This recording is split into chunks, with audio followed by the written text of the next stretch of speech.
Welcome to This Is Money podcast. I'm Georgie Frost, and joining me and editor Simon Lambert today is assistant editor Helen. And coming up and down, have savings rates peaked? How low will mortgage rates go? The energy price gap is going up. Do we need to worry? And to keep the heating bills down, is wearing a sleeping bag the answer? Don't forget, you can stay up to date with all the latest breaking money news. Just go to thisismoney.co.uk or download the app. Market updates and conversations around the financial world don't have to be boring. The Digest and Invest podcast by eToro is a great way to tune into what's happening in a fun and easily digestible format. Discover the Digest and Invest podcast at etoro.com/academy/podcasts. But first, we've been enjoying reporting on positive news for savers of late, but are the good times over? Interest rates on the best fixed saving deals have been falling back in recent weeks after reaching highs not seen for more than a decade. At the start of this month, the best one-year rates were as high as 4.65%. Now the best deal pays only 4.36%. It's a similar picture across the board. So, Simon Lambert, what's been happening? Well, we saw a scenario where after what is now officially known as the ill-fated mini-budget, the one that Kwasi Kwarteng delivered and swiftly led to his departure, Liz Truss's departure, and the installing of a new Prime Minister, new Chancellor, and round of tax hikes to replace the tax cuts that we had previously got. In the middle of all of that, interest rate expectations rocketed because of the wave of tax cuts we were getting, concerns over various things, gilt yields went up, the thought that the Bank of England was going to have to raise interest rates quicker than we thought and higher than we thought, pressure on the markets from the pension fund scenario where there was a vicious circle of selling of gilts and all this kind of stuff. One of the bits that fed into in the real world was savings rates suddenly escalated really quite quickly. And in fact, if you look at it, they got ahead really of bank rate, the Bank of England base rate. So we saw the base rate go up by a bumper 0.75 percentage points, 0.75% for normal people. Let's talk in normal people language, right? And to 3%. So were savers going to suddenly get that added to the rates? I mean, they never get the full amount anyway, but no, not really, because actually rates had already gone up by so much ahead of that. Now, what's happened since is, as I said earlier, we've got a new Chancellor. He's completely reversed direction on the whole tax cuts and giveaway thing. And instead, we're getting tax hikes and money taken off us. This has lowered the expectations for how high the Bank of England is going to have to raise interest rates, even though inflation continues to run red hot. And so we've gone from a sort of bank's going to have to go to above 5%, maybe nearly to 6%, to banks going to go to below 5%, maybe 4.5%, and some people are even saying that they think they'll get to 4% and it'll stop. So we've seen the foot taken off the accelerator pedal for savings rates, and actually we have seen them start to dip slightly from the point that they had hit. I mean, the question is, what happens next? And I think there's people out there looking at this going, oh, I might have missed the best rate. But you do have to remember that although those rates are slightly below where they were, they are much better than they were just a few months back, much, much better than they were a year ago. And that's why you need to think about moving your savings, because the real killer of returns is leaving your money in legacy accounts, old savings accounts, paying pitiful rates of interest, the ones we call the insult accounts, because frankly, the rate of interest is so low, it's an insult and you'd rather your bank paid you nothing. It's getting your money out of those and getting it into a new, better rate paying account that's going to give you the biggest bump, not whether you're getting 0.2% less than you could have got a few weeks back. Well, this is the thing, isn't it, Helen? A lot of people might have been playing chicken, if I can call it that, with savings rates. Umming and ahhing, do I fix now? Because they keep going up. Is that it? What do you do? Is it just the question of as Simon says, look, they're better now than they were. And actually, if it isn't an insult count, you're better off just taking what you can get now and forgoing maybe a teeny tiny bit of a rise that may come down the line. Yeah, definitely. And I think the way to think of it is, if your money is in one of those insult accounts, then doing anything is better than doing nothing and leaving it where it is. Even if you just put your money into a better paying easy access account, then you can chop and change at any time. The best easy access at the minute is 2.81%, which, while obviously way below inflation, that's much better than getting 0.1% in your big high street banks easy access account. So even if you just do that, that is better than just waiting for rates to get better. So yeah, just do something rather than doing nothing. And even if you're looking to fix, 1 year, not a kind of huge time commitment if you can afford to not touch your money. Actually, the gap between 1 year fixes and 5 year fixes isn't that much. So, you don't necessarily need to lock in for a hugely long amount of time, and you can still get a decent rate. But I think, experts are definitely saying that now is probably the time to act. It definitely seems like rates have hit a bit of a peak for now. So now is the time for action, I think. Hit a peak and gone down a teeny bit. Do we expect them to continue to go down? It's difficult to tell. I think the general consensus from the sort of experts that we talk to is that they will probably continue to go down slowly. We're not going to see any huge drops, I don't think, at least until inflation starts kind of going down significantly. But yeah, probably more kind of slight falls, I think, and then they might peter out a little bit is what people seem to be saying. Simon? I mean, it puts us in a really interesting scenario where the base rate is expected to continue going up. We're nowhere near the top of that if you look at what expectations are for interest rates. Yet there is the idea that savings rates may start to come down, and they may have already hit the highest level they're going to hit, similar with mortgage rates, which we're going to talk about in a minute. So people are, what do you do? Normally in this situation, you go, okay, base rate is going up. It's going to keep going up. Savings rates are going to get better. So I'm going to go for either easy access, so I can move my money to a better account when the rates go up on that. And actually easy access rates, they've sort of gone up and then they've just hit a peak and not come down. Or you go for a shorter term fix, because then in a year's time, you might be able to jump onto a better rate. Now, with the suggestion of what's happening, well, maybe in a year's time, when you come off that 1 year fixed rate, actually, you might be fixing onto a lower rate. So that's when you start going, is it worth fixing for 5 years, for example? And the best 5 year fixed rates are paying 5%. Now that is they're paying almost 5%. They're paying 4.9%, right? That's something that hasn't happened in a long time. That is also, interestingly, slightly better than the yield that you would get from the dividend yield from investing in the stock market, right? So that's a decent kind of, level of return, especially when you consider that with cash savings, you're taking no risk, your money is protected up to £75,000 by the Financial Services Compensation Scheme. There's no risk there. You put your money into the stock market could fall and you lose some of your capital. But the opposite could happen as well. The stock market can go up. UK stock market isn't particularly expensive at the moment. There are people out there who think it's among one of the cheapest markets in the world, and that, that potentially you're going to get some decent capital appreciation over the next 5 years. And if you look at the figures over a 5 year period, in the past, share prices have tended to go up, but they're not guaranteed to.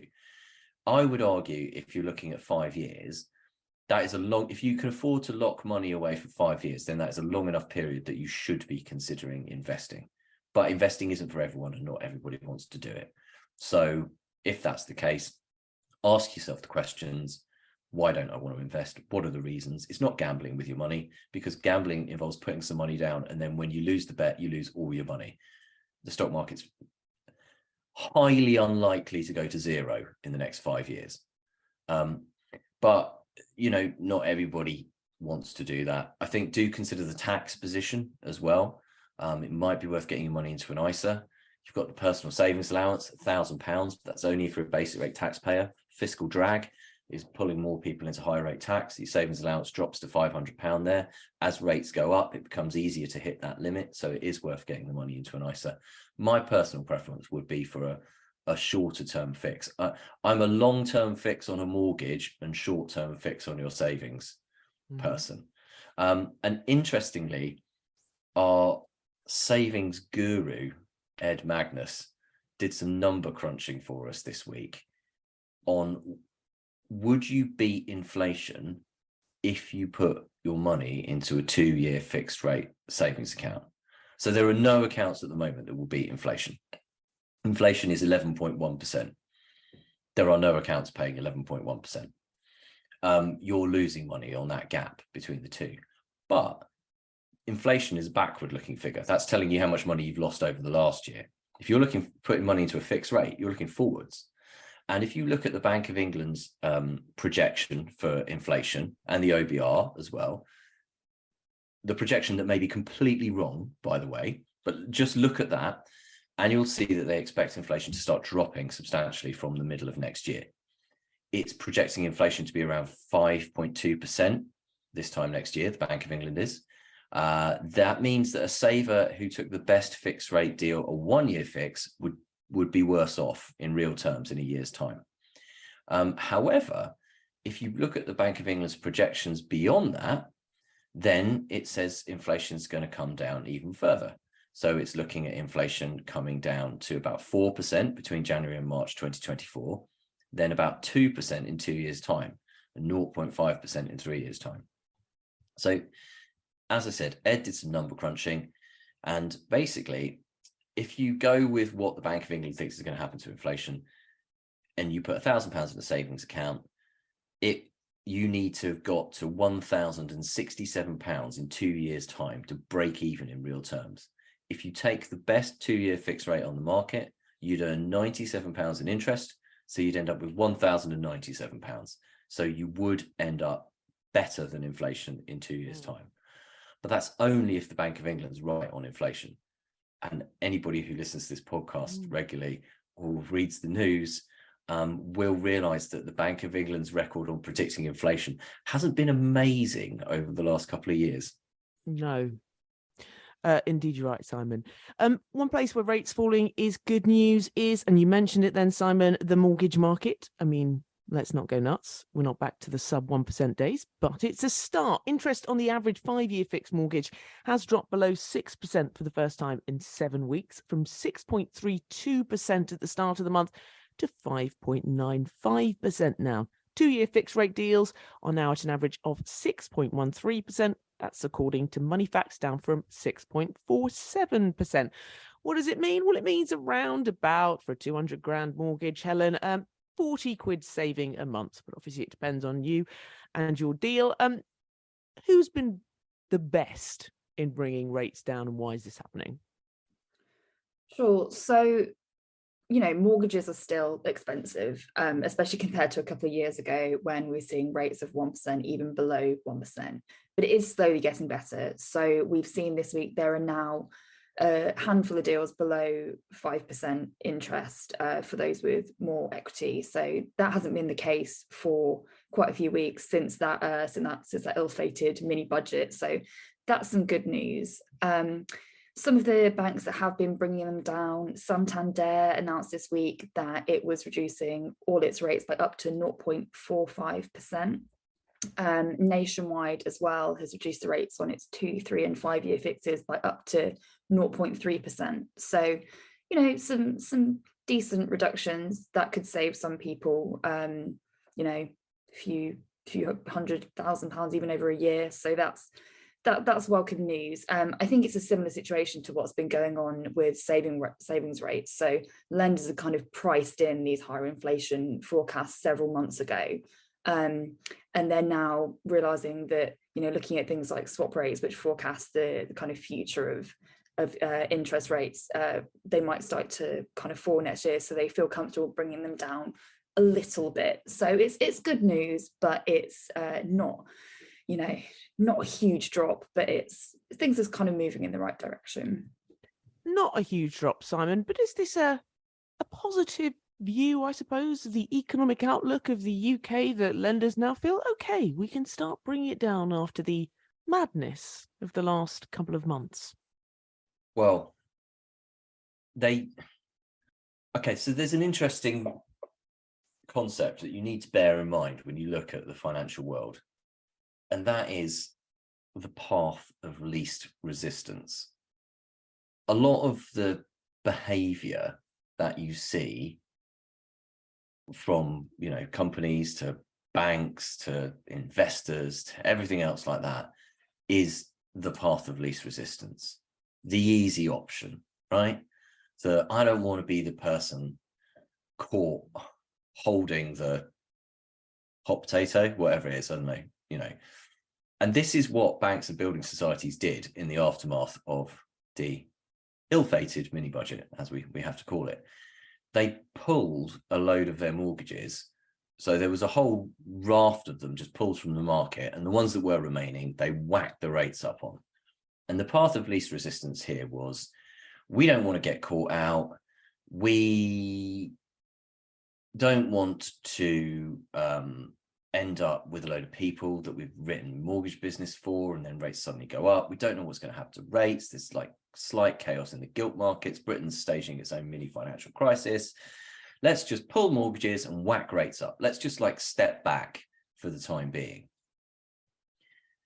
Now you're seeing them step back in and go, okay, well, we do still want to be writing mortgage business. And you've got to bear in mind that a lot of the banks and building societies have been doing very well financially in recent times. Balance sheets are great. We're not talking 2007, 2008 financial crisis for banks and building societies. They're in a really good position now. They weren't in a good position back then. So they don't have the same existential need to step back from lending. In fact, the existential desire is to step forward into lending. House prices are up, and they want to be making money, because they have been making money. And actually, as interest rates go up, they make more money off their net interest margin, which is the gap between what they pay savers and what they take from borrowers and so on. And in order to make more money from that, you need to be writing some mortgages. So you're seeing some quite big cuts in mortgage rates, which reflect the quite big jumps in mortgage rates before. But I think where you are seeing a squeeze is at the other end of the mortgage market, with 95% mortgages, small deposit mortgages, because there is a concern about house prices. There might not be so much of a concern now about the mini financial crisis that we staged, but there is a concern about house prices falling, because ultimately, if you're going to be borrowing money to buy a house, which most people have to do in order to buy a house, whether they're first-time buyers or they're moving, and the cost of borrowing that money has gone up substantially, unless your income has gone up substantially by hundreds of pounds a month, which most people's hasn't, then you're going to be able to borrow less, which means you're going to be able to pay less for that house, which means that the person selling you the house is either going to have to just sit on it and refuse to sell, or they're going to have to accept less for it. And that's going to push down house prices. And I've talked about my anecdotal property index before, but I've got the Rightmove alerts that come for places around near where I live, which is pretty much in demand, commuter area, stuff like that. And it is gone from being an email that contains a list of properties that have just come onto the market, and you look at them going, how much? They've all gone up by, last time round they were X, and this time round they're X plus, 25 grand, 50 grand, whatever. That doesn't read like that now. It basically reads like a list of properties that have been reduced, and the average reduction on the asking prices of those properties is about 10%. I mean, that's not representative of the entire UK property market, but you can see what's going on there. So that's why lenders are concerned about house prices falling. And that's why I think, even though they're going to start stepping back into that lower loan to value, and even like the middle range 75% loan to value bit of the market, they're going to start being a bit more cautious about who they lend to even there, and a lot more cautious about who they lend to in the 90%, 95% mortgage space. Do you think house prices are going to fall substantially? I don't know whether they're going to fall substantially. I think they're going to come down from where they were. We were rising very, very high when we were at a record high, at a peak. They've gone up 25% from the point at which the pandemic, started in this country to all intents and purposes. April 2020 to their peak is about a 25% gain. So there's room to come down, and they'd only get back to where they were pre-pandemic, and they were really expensive pre-pandemic. And I don't see a scenario where people are paying 4.5% on their mortgages. Say we go to 4.5% versus 1.5 or 2.5 doesn't have an impact on house prices. Helen, first-time buyers. Ed Magnus has written a piece, and anyone who's a first-time buyer or wanting to be will be listening to this, as they've probably been thinking over the last however many months, possibly years. Do you delay your plans? Do you wait for rates to go down? Do you wait for house prices potentially to go down? Or, as Simon's sort of intimating there, is it a good time to haggle? What did Ed come up with? What was his conclusion? Sure. So as a wannabe first-time buyer myself, I think we've all been waiting for house prices to fall, thinking, oh, great, this might make life a bit easier for me. But the risk is that, if it's kind of timing the market, which is really difficult. So the last thing you want to do is to buy a property and then the value goes down, especially if you've got a small deposit, because, say like many first-time buyers do, you're buying with a 5% deposit, then the value of your house goes down by 10%, which is what quite a few analysts are predicting. These kind of house price fall predictions are ranging from about 8 or 9% to all the way up to 30%, the biggest forecast. So it could potentially be quite a lot. If the value of your house falls below the cost of your mortgage, then you're in negative equity, which in a way, not really a problem until you need to remortgage or move house. And then that's going to be nigh impossible. So it's something you really want to avoid. That's a big risk for first-time buyers if they have small deposits. But for those who maybe have a bit more money to put down, there is a possibility that it could be a good time to buy, because it gives them the chance to haggle. So say if you've got a 15-20% deposit, you've got that kind of equity shield where you should be okay if the value of your house falls. Now could be a good time to buy, because a lot of sellers are kind of worrying they might find it more difficult to sell their house. There's fewer people in the market. So I think things have changed from a few months ago when the house market was super hot. Anyone puts their home on the market and they're going to have buyers kind of knocking down their door to buy their home, big bidding wars. That's not really the environment anymore. So I think it could potentially be a bit easier for first-time buyers to get in there, make a reasonable offer, even get the price cut a bit, especially because they don't have a chain. First-time buyers are quite attractive generally. It could work out in their favor, but I think to do that, you've got to be kind of in quite a financially good position. Simon, any tips for first-time buyers? Yes. Do remember that you are in a good position because you are chain free. You're not reliant on selling something, in order to buy. Get your finances in order in advance. Get yourself a mortgage decision in principle, which essentially says a lender is willing to lend you X amount of money, and that, you could borrow that. It's not a guarantee, but it's a piece of paper that says you could do that. All that kind of stuff that makes you look like a serious buyer who is going to go ahead with something. And that will swing it for people who are selling properties. People will accept lower offers of people who look much more likely to actually be able to go through with it and who are serious buyers than they will off people who just like made them a nice high offer, but when they sort of look into it, they're like, that doesn't look that good. And actually any estate agent worth their salt will grill potential buyers for that kind of stuff. So don't get grumpy about it if they do. Just polite, firm, hand it over. And also be nice to estate agents. Make friends with them. You don't have to go down the pub and stuff and You know, can if you want, but you don't have to watch the England most of them look match. like pubs nowadays. You don't. They do, don't they? Yeah. But people forget that, you know, the personal touch matters. Because we all look at properties on Rightmove and property portals now, don't we? You don't go looking in the estate agent's window and then go in and say, I'd like to buy a house. Have you got any? But when you go and view those properties, you will be viewing them with the estate agent. The estate agent has quite a powerful relationship with the seller, and you want that estate agent to be telling the seller about you, but then you want that estate agent to be telling you about the properties before they go on the market, before they go on Rightmove, to be saying, hey, we've got this property coming on. Do you want to come around and have a look at it before we get other people in there? Because you can get ahead of the curve. You can get an offer in then. You might even manage to get it in before it might never even go on the market.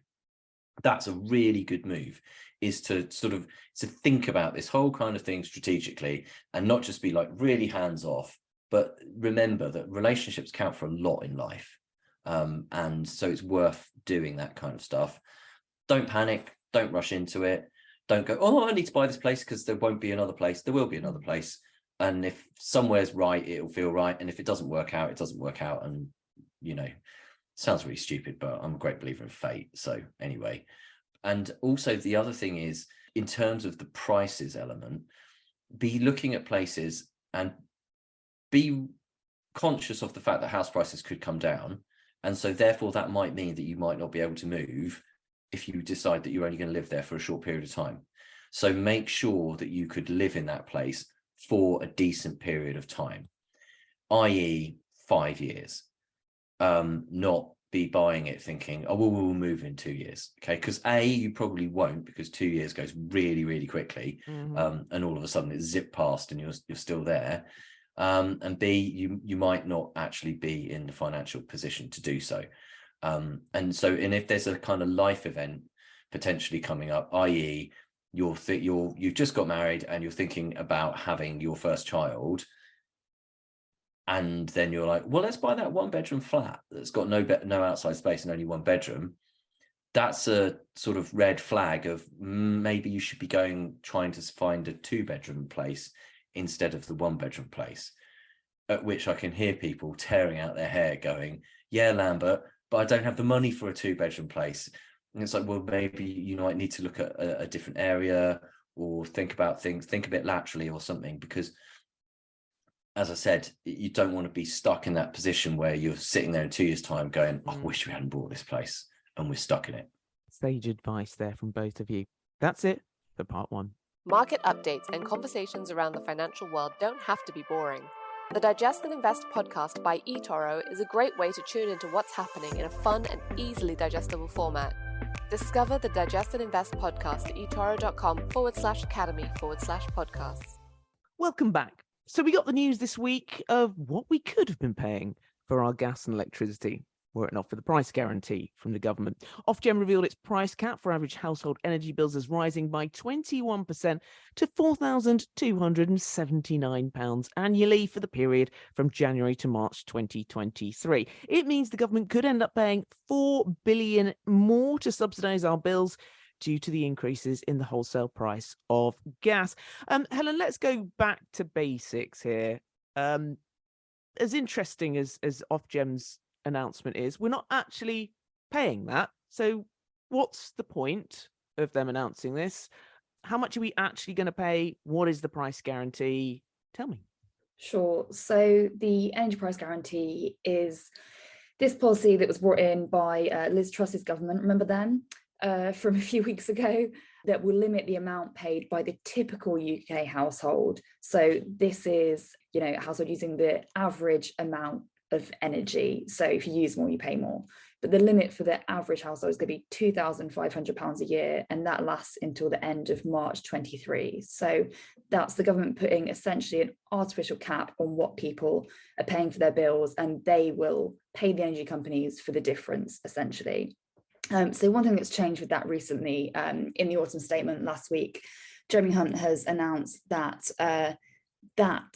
so the £2,500 limit will run until March 2023. It was actually initially due to run until April 2024. Jeremy Hunt has tweaked that. So instead of being £2,500 a year, the cap, it will be higher limit of £3,000. But the upshot is bills for the average household are protected limit of £3,000 a year until April 2024.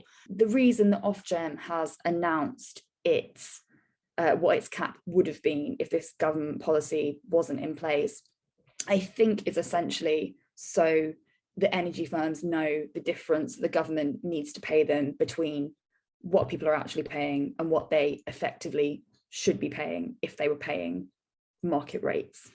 Consumers doesn't really have a big impact on them. They've got the cap in place. This isn't going to change their bills. But I suppose nice to know that the average household isn't going to be paying £4,200 a year. I mean, well, yeah, it's interesting. It's, I suppose, good PR. But it is relevant for what the government will have to pay, which ultimately means what we will have to pay as taxpayers, presumably, unless it's coming from the windfall tax and the like. The cynic in me definitely thinks Simon, that the government sort of, like someone said to Ofgem, you could make a really big deal about this. We'd like you to just really remind people how much we're helping them, how much money we're giving them. You know, we took all that money off. We said we were going to take all that money off them last week with the stealth tax raids and the cutting of tax allowances and all that kind of stuff. But look at this money we're giving them. Just tell them about that. I'm sure Ofgem wouldn't be swayed. It's an independent organisation. I'm not making that kind of accusation. But it did have a bit of a feel of it, of like, well, this is the price cap. This is what you would be paying. I think the person who should be glorying in that is Liz Truss. It was her who came up with the £2,500 that's related to this. She should be the one doing the victory lap, going, me, I saved you this money. Yeah, I sense that she's probably not in that space right now, Simon, to do any victory laps. You know, thoughts and prayers, Liz Truss. Your thoughts, though, about the government, how much we're going to have to pay? A lot of money. I thought you were more optimistic last week, though. But that's what I was going to say. The question is, what happens after April? And what's interesting actually about this number is it doesn't reflect what we've seen about the fall in gas prices. It seems to be very, very high considering that. But it's based on a reflection of what energy suppliers are paying. And most energy suppliers have bought gas at forward prices. And those forward prices, actually, the gas prices now come down, but sensibly, they've sort of locked in the amount of gas they need to buy, because what happened was all the ones who didn't do that already went bust in the first round of the energy crisis. And Ofgem's brought in some new rules to try to strengthen the market up and stop energy firms going bust in the future, which it announced today. But also it's disappointed people on the ring fencing of people's credit balances, which has been a big problem for people trying to get their credit balances back from these energy firms that have gone bust. I think the optimistic note to try to strike on this is that if gas prices do keep falling, then ultimately that will feed through into lower energy prices for people, lower energy prices for energy companies who were buying in the energy to then give to people.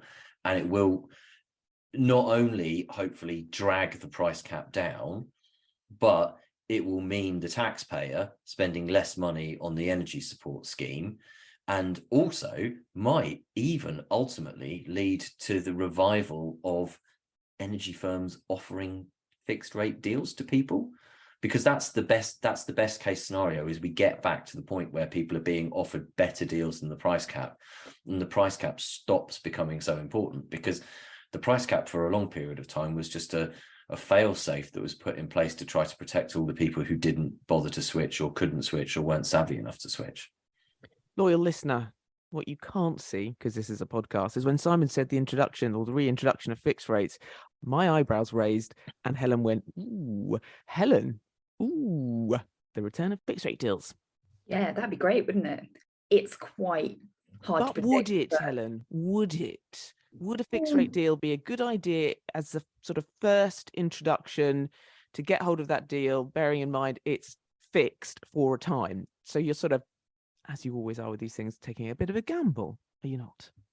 Sure. Well, it depends at what point they start offering them, because if you look at the predictions for where the price cap could go next year, so some figures from Cornwall Insight, which is an energy analyst. So it looks like first quarter of next year, it's going to be 4,225. But then it does start coming down. So Q2, they predicted £3,700, by Q3 £3,100. So that's, you know, still way above what the price cap was this time last year. But that's starting to come down. So really difficult to predict. And you're right, you wouldn't want to, you know, lock into a fixed deal at a time when prices kept going down. So it'll be one to keep an eye on. But you're right, maybe watch out for, I mean, it's becoming like sort of savings rates, isn't it? Like we were talking about earlier, you don't want to kind of fix in at the wrong time and then you're stuck. The messed up times, aren't they? Yeah, it is. I don't know, we'll have to see where things go, I think is the only thing I can really say on that. It is, honestly, it drives me mad, Simon, because it's not like you're getting anything better, but you make a false move or you move too early or you delay yourself too much and you could be hundreds, thousands of pounds out of pocket from loss in savings, mortgage rates, energies. But for what? You're not getting anything better. No, you aren't. I call this the car tax problem. I hate paying car tax because it's loads of money and it just doesn't make my car work any better. Same car, works just as well as it did or didn't potentially before that. Money that I hand over, dead money. It is annoying that it's been a real gamble on a lot of this stuff over such a long period of time. And to go back to what we were talking about with mortgages earlier, there's literally a load of people getting absolutely stuffed financially at the moment just because they were unlucky enough to fix at a different point to others. Or they took a shorter fix. I mean, there's people getting stuffed who took a 5-year fix. It's just they took a 5-year fix 5 years ago rather than 2 years ago. So it is a very unfortunate position. I think what everybody would like is a bit of stability back, isn't it? That'd be nice, wouldn't it? Finally, could a sleeping bag that you wear keep your energy bills under control? As the cold weather begins to bite, you guys have been putting an array of ingenious, your word, not mine, cozy gadgets to the test. Honestly, dear listener, you have to see this wearable sleeping bag on This Is Money. Go to This Is Money. I've just got images of the entire This Is Money team in these wearable sleeping bags in the office. Please, can that be true? It is a look. So what do you have on there and what works, what doesn't? Yeah, so this is the Moneywell writer Harry Wallop, and he has been testing out gadgets that warm the body, not the home. So the theory is that if you can put something on that keeps you warm and then not have to turn your heating on to keep your whole house warm, that's going to save you money.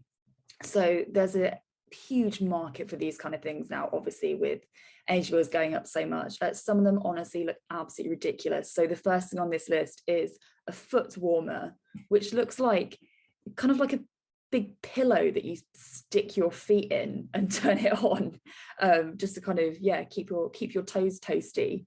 Harry's not given that one a very good score. Why? Only moderately warm rather than toasty hot. Right. I also think it's somewhat inconvenient because you're stuck there. You can't walk around. Slippers, on the other hand, cheaper, I imagine. Don't get the extra warmth, but you can walk around in them, which generates heat. I'm looking at this, and you plug this in, and it has 3 heat settings. It uses just 3.4p an hour to run. I'm struggling to find a scenario where you wouldn't just be able to keep your feet that warm by either putting a blanket over them or, as Helen just came up with the great idea of, just shoving your feet in a pillow.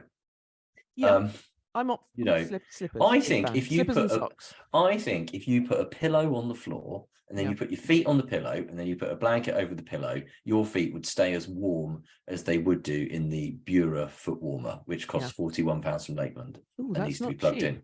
And Harry agrees because he's not given that a big score. The sleeping bag effort, how's that looking? Well, I think first you have to talk about the Snuggie hooded blanket, because I think it's important. It's important to look here at the two different things.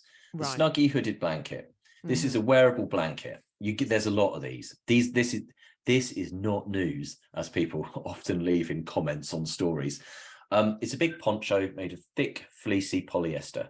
Slips on over your clothes, warms you up. It's like wearing a gigantic blanket, right? Comes to mid-thigh level. So you can wear it around the house, you can sit in it. This is definitely going to keep you warm. And probably be the thing, like, you're sitting there, you don't have the heating on, you don't want to put the heating on, or you live with Harry Wallop, who's not allowing his family to put the heating on, you'll probably be pretty cozy. What about your legs below and the he thighs, gives that a though? 5. He gives that a 5 out of 5. Well, your legs below the thighs, I don't know. I mean, do they get as cold? If you keep the top bit warm, do they get as cold? Maybe you could wear it with a traditional blanket as well for the full covered up experience. Or some snow leggings, some ski leggings, yeah, whatever they are. But the one tested here is $59.99. So that's pricey. You could probably get one for cheaper. Maybe you could put a blanket around your shoulders. But then we move on to the wearable sleeping bag.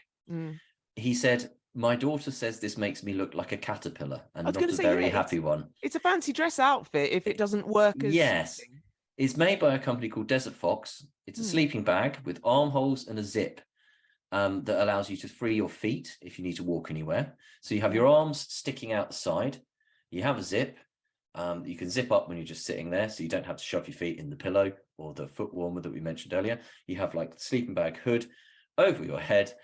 And he says that it's poorly designed. The armholes are too small. The bag slips down your body when you're sitting at a desk, and to move across the room, you have to shuffle clumsily. The companies claim that it's so convenient, there's no need to take off the sleeping bag when reading, eating, and other indoor or outdoor activities is optimistic at best. Harry's snog score 1 out of 5.